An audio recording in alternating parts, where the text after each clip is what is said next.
Hello there. Hope everyone's having a lovely Sunday. I didn't have a very good night's sleep last night. I woke up about 2 a.m. and was just sort of doom scrolling through my phone until about 4 a.m. There's this dude down the corridor who's got like a really big sound system in his room, and for like the last 3 weeks he's just been all night just playing it at full volume every night, and I have to go and ask the staff to turn it down. It really does my head in. Anyway, I eventually, I phoned down to the staff, asked them to get him to turn it down, and they just didn't do anything. And then I went down to get my meds. I was like, please, could you ask him to turn this fucking music off? Like, do I need to even ask you, like, at 4 a.m. to stop somebody from playing music at that sort of volume? Like, I mean, is this not obviously a disturbance to all the residents? But that didn't seem to be within the provisions of their acumen. So I want to try and make people feel better and not worse. I want to make people feel happy who feel sad. And if I've hurt anybody by alienating them or being accusatory, I want to try and make them feel better.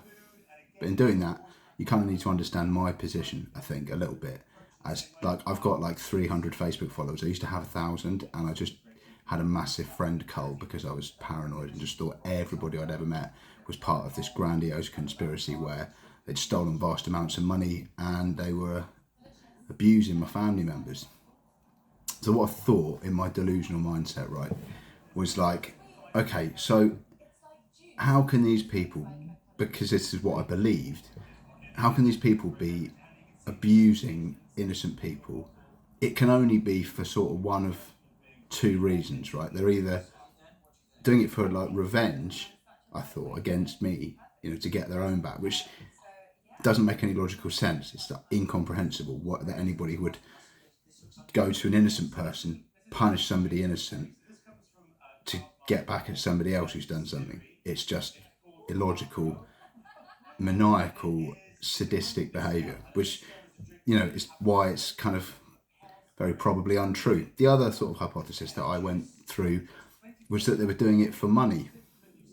But I thought at the time that they'd already stolen loads of money from us and that they were just using sort of children they'd abducted to generate funds to make themselves more wealthy than they already were when they were already wealthy. And again, that just defies logic. But it put me into this confusion paradigm, which is what sort of possessed me to, I don't know, just really isolate myself from everybody that I knew. I suddenly thought that this overarching kind of evil network had been going on for years, and that like everyone I'd loved and I've grown up with and who I've cared about and trusted had all betrayed my trust and were all kind of sort of duplicitous traitors. And I don't think that anymore. And I'm not for any minute, accusing anybody of anything. So please, I just want to be resoundingly clear on that point. I'm making a recovery in hospital slowly, and I still do have paranoid thoughts. I still do have paranoid iterations sometimes, when the staff, I phoned down at like 4 a.m. last night and asked them to turn the music down, and they just, after 15 minutes, had done nothing. So I just went down to get meds, some lorazepam, which fortunately put me back to sleep, and I woke up again about 9:30.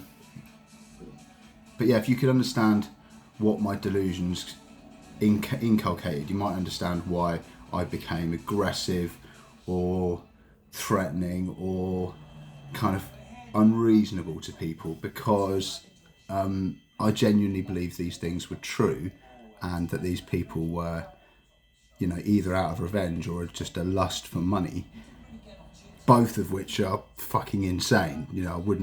I don't think anybody's capable of that, and I don't think anyone did it anymore. But when I did, I just started hitting the delete button on Facebook over and over and over again, and all I can do is apologise for that, because that's never something which I would have done if I'd known the truth, and if I'd been proportionate and rational and had insight into my condition and realised that I was drawing things that looked like evidence and conclusions and, sort of lots of camouflage to try and cover up this massive thing. And the more I thought about it, it went back for years and years, and I was kind of thinking about people that I knew when I was 12, 13, 14, 15, 16, 17, 18, 19, people that I spent some of the best nights of my life with, who I've got memories I'll treasure forever with those people, that we're just not mates anymore because of my mental health condition and how I kind of just totally cut everybody out of my life. But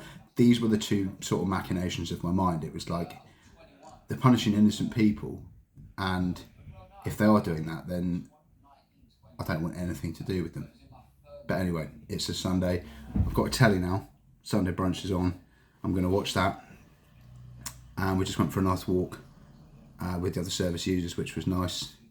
Everyone else is awake at night. It's weird. Like, you can hear the floorboards are really creaky. That's why when I'm like making these videos, I can hear them creeping up the corridor. But yeah, the people upstairs are awake. There's always people awake downstairs. Whenever I wake up in the middle of the night, I've got insomnia, so I wake up anyway. But then the music being played makes it worse. To get back to sleep with the loud music is really difficult without taking benzodiazepines, which are addictive. But yeah, enough about me. Focus on you, and please accept my sort of explanation for why I might not have rung you or texted you or replied to you or emailed you, and why we might not be friends on Facebook anymore.